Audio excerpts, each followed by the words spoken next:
The most controversial amendment for Tennessee voters in the 2014 election was Amendment 1. This amendment would add language to the Tennessee state constitution that nothing in the Constitution protects a woman's right to an abortion, even in cases of rape or incest of the mother. If passed, the constitutional amendment would give lawmakers more power to regulate and restrict abortions.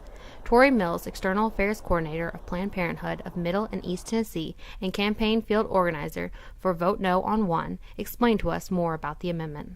This amendment to the Constitution was pushed forward because of a 2000 Supreme Court case that ruled that there are privacy rights in the state of Tennessee for a lot of things, right? So for how we choose to raise our families, for all of the rights that Tennesseans have, and in that court decision they clarified that there are also privacy rights around abortion.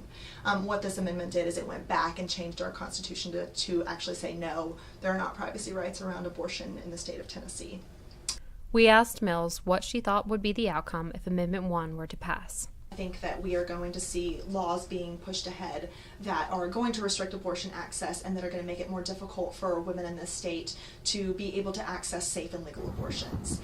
On November 4th, Amendment 1 passed with 53% of the vote.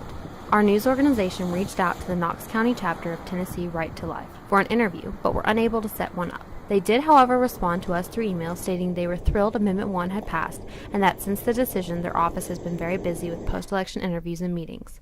We spoke to Mills about her organization's experience so far post-election.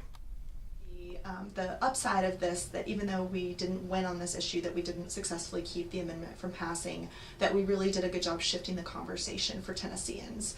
One of the great things that has come out of all of this around Amendment 1 has been that there has been a huge volunteer base of support in this state of people rising up and saying, this isn't okay. Politicians interfering with private decisions is not all right.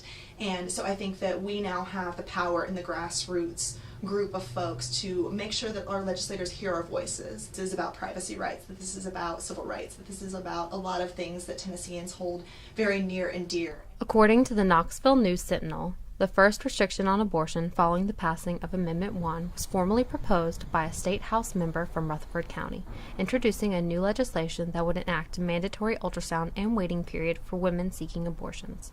In the upcoming year, Tennessee could see even more projected restrictions.